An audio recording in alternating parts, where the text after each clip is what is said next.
Hey guys, sorry about my hair being wet. I finally got the camera working. Of course my hair would be wet. Actually, I am going to leave pretty soon, so I'll try to make this video fairly quick. I got, 20 minutes, so I got some time. But anyway, let's talk about something that I've heard repeatedly by the, I guess if you want to categorize them, the right wing of the political spectrum. I heard this charge, a number of these charges today on Rush Limbaugh. I try to listen to him about 4 times a week is probably what I end up doing for real. But I try to listen to him fairly frequently. And I've heard these charges from a number of other conservative institutions. I've heard of from Red State and a number of others. And it's not that I don't think that that there aren't arguments against Occupy Wall Street. There are substantial arguments. There really are. But there's a number of arguments that I think at best are mute and at worst are counterproductive for the conservative cause. Just to go through a few. On Rush Limbaugh, I think I heard this 2, maybe 3 times, and it basically is a charge that's fairly frequently used in the mainstream media, which is basically these Occupy people, they smell bad, they stink. I think actually what Rush Limbaugh said is that they smelled like pee. I'm not joking. Now, listen, I'm not saying that they don't smell bad or anything like that. What I'm saying is that that's one step above poo-poo face. I'm just saying that's an incredibly immature, attack. The other aspect of it is that people that I know from the Occupy movement, when they, hear these kind of words, when they're called stinky, they get really upset and they get more determined to stay there. In fact, in one case, in Occupy Seattle, there's a guy that's not really the head, but he's actually a member that really kind of runs the General Assembly. And he, we were talking and he ended up saying that, once they get to really bad arguments, it means that we're winning and I get more motivated. And I think that that's the thing about that argument is that it's kind of counterproductive. The other aspect of it is that it's not really going to keep people from going, and also it's incredibly insulting to these people, right? I mean, like if I came up to you and I said, you smell bad, you smell like pee, would you take that? No, you'd be upset, right? I mean, I'm just saying it's just kind of an ass move to do. It's just kind of an ass move to do. Also politically, I don't think it's successful. That's my overall point. The other charge that I hear, and this one's probably more successful, but I think it's a dangerous charge to make to a certain extent, and that's calling these people a bunch of hippies. Number one, I understand why they're doing it. Totally works to dehumanize this group. It makes them into this, stereotypical, peace-loving, drum-beating guy in the middle of the street. To be fair, there are drums and they're in the middle of the street and they kind of oppose war. Those things are true. But factually, these people are not hippies. The hippies were, back in the 60s, now they're like 60 years old. I'm just saying they're not the same people. They're not even campaigning for the same things. The hippies were more for free love and expansion, getting rid of old social values and anti-Vietnam War. These people are pretty much economically focused. Now, they might have tendencies into these other areas, but their primary objection is the economic inequality and the power it has over our political spectrum. So the charge is just kind of illegitimate. But why is this a dangerous charge? I think it's a dangerous charge because these people know they're not hippies, and what you're doing is you're making them tune out to the mainstream media.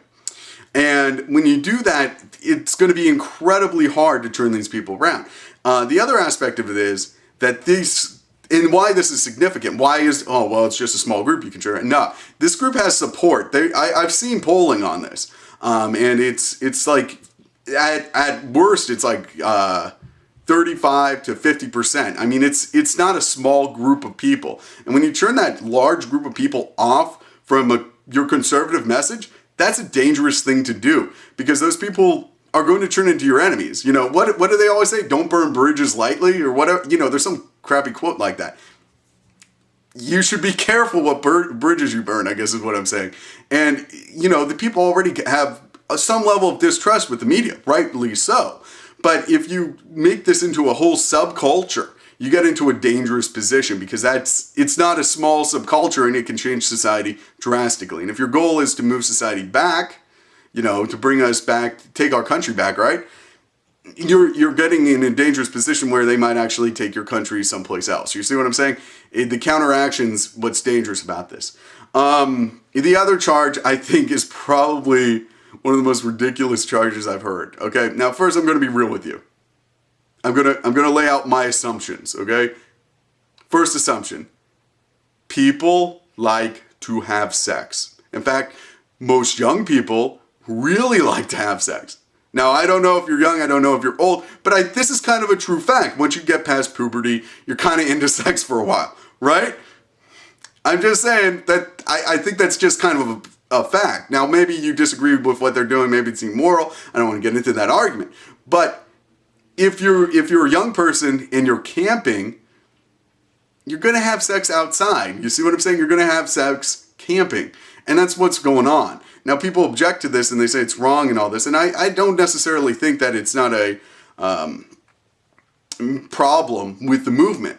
I'm just saying, falling back on this once again shows that you're not really fighting them on their core points. Now, to get to that, their core points, people always say they don't really have a message. They don't really have a coherent objection to current society or whatever. They don't have a demand. That's total bullshit. And I'm serious about this. I real easy. Go to your Google or Bing or whatever search engine you got and just type in occupiers' demands or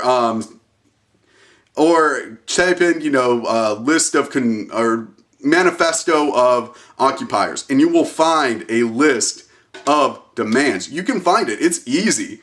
I mean, it's it's idiot-proof easy. As long as you can spell occupy and you can spell demands, you can find it. I don't think it might not be the top search thing, but it's going to be on that list. They've got a whole list of demands and a whole list of things that they think need to be changed. Now, a few of them get off to, la la land when it comes to a couple things, but for the most part, it's pretty a coherent message, which is basically they want economic equality to end and they want the political powers that corporations have to be limited.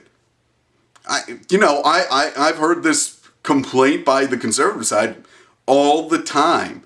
I can't remember how many times I heard Glenn Beck get really mad about Soros funding these groups to manipulate American politics. It's the same fucking message. It's the same fucking problem. The only difference is one group of people have beards, the other don't. I'm just saying that the objection to the problem with society is not that different. The solution might be different. And that might be something to argue over. But at least we can agree that we're addressing the same problem, right?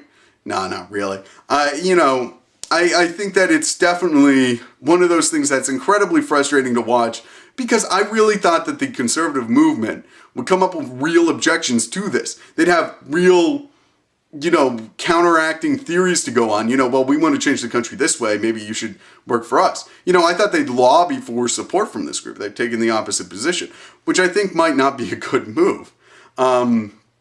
Considering that it's a pretty large group. It's kind of like what happened when the Tea Party, blew up, right? They grew huge, right?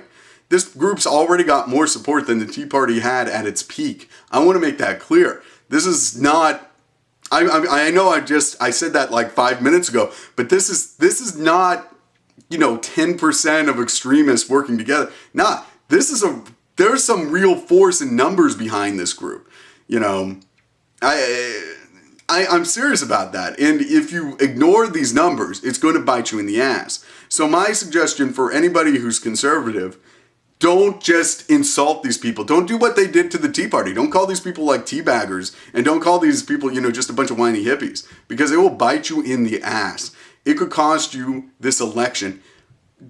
Even if you object to their ideas, make a substantial argument. Or don't make an argument at all. That's my recommendation. And that's why concern when I listen to Rush Limbaugh is that he's not doing that anymore. He's just insulting these people. And that's not going to cut it. There's too much support for the movement as is. And now, one last thing I'm going to say is that I don't think that this movement's going to last all the way through the winter. But I guarantee you, I'm fairly certain that there's going to be a spring movement that springs out of this. That this is not going to be like, oh, it got cold, everybody went home and they didn't come back. It has that feeling that, even if they go home for a couple months, they're going to be back and they're going to be more energized, and it's going to be easier to stay because it's going to be hotter. Frankly, I don't know why they would have launched a movement like this in the fall. Kind of idiotic.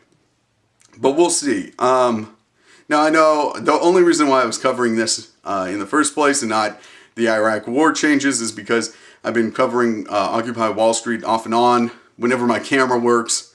And I thought that I should probably address these charges. Anyway, I think that it's going to be interesting to see how this evolves. If it gets too violent, I think that you'll see a total rejection of the movement. But it's amazing. I'm just going to say it's amazing how peaceful it really has been. Now, it's relative. There has been violent acts here and there. I'm not saying that it has been completely peaceful. But I'm just saying we've seen thousands of people ongoing in the streets without major, acts of violence, without, rocks through Bank of America, even though these people are pretty pissed at Bank of America. And I think that shows an incredible level of control, considering their belief structure when it comes to, organizations like Chase or Bank of America or any of these other banks. I'm just pointing out Bank of America because that's my bank and I always think of it that way. But so we'll see what ends up happening. I know I'm just dragging this on. That's basically it. Subscribe, comment, rate. I'll try to keep my camera working. I don't exactly know what the problem was, but I fixed it for a while anyway. Have a great day. Bye.